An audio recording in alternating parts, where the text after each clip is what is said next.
मनुष्य के बार बार जन्म मरण का क्या कारण है। एक बार द्वारकानाथ श्री कृष्ण अपने महल में दातुन कर रहे थे। रुक्मिणी जी स्वयं अपने हाथों में जल लिए उनकी सेवा में खड़ी थी। अचानक द्वारकानाथ हंसने लगे।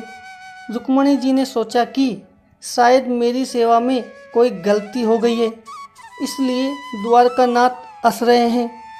रुक्मिणी जी ने भगवान श्री कृष्ण से पूछा, प्रभु आप दातुन करते हुए अचानक इस तरह हंस क्यों पड़े? क्या मुझसे कोई गलती हो गई? कृपया आप मुझे अपने हंसने का कारण बताएं।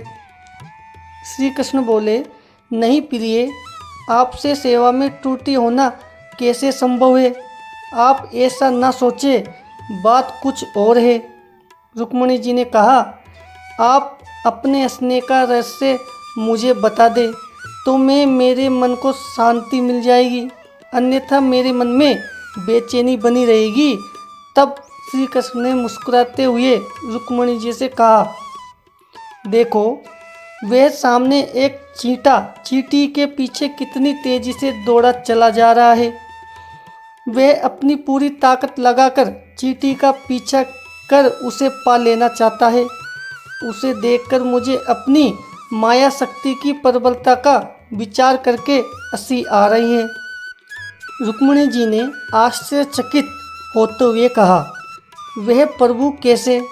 इस चींटी के पीछे चींटे के दौड़ने पर आपको अपनी माया शक्ति की प्रबलता कैसे दिख गई?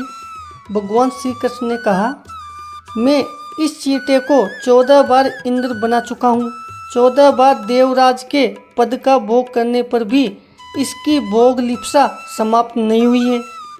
यह देखकर मुझे हंसी आ गई। इंद्र की पदवी भी भोग योनि है। मनुष्य अपने उत्कृष्ट कर्मों से इंद्रत्व को प्राप्त कर सकता है। 100 अश्वमेध यज्ञ करने वाला व्यक्ति इंद्र पद प्राप्त कर लेता है, लेकिन जब उनके भोग पूरे हो जाते हैं तो उसे पुनः पृथ्वी पर आकर जन्म ग्रहण करना पड़ता है। प्रत्येक जीव इंद्रियों का स्वामी है, परंतु जब जीव इंद्रियों का दास बन जाता है तो जीवन कलुषित हो जाता है और बार बार जन्म मरण के बंधन में पड़ता है। वासना ही पुनर्जन्म का कारण है। जिस मनुष्य की जहाँ वासना होती है उसी के अनुरूप ही अंत समय में चिंतन होता है और उस चिंतन के अनुसार ही मनुष्य की गति ऊंच नीच योनि में जन्म होता है। अतः वासना को नष्ट करना चाहिए। वासना पर विजय पाना ही सुखी होने का उपाय है। अग्नि में घी डालते जाइए, वह और भी धधकेगी। यही दशा काम की है। उसे बुझाना हो तो संयम रूपी शीतल जल डालना होगा। संसार का मोह छोड़ना बहुत कठिन है।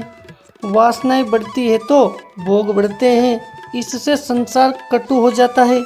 वासनाएं जब तक क्षीण न हो तब तक मुक्ति नहीं मिलती। पुनर्जन्म का शरीर तो चला गया, परंतु पुनर्जन्म का मन नहीं गया।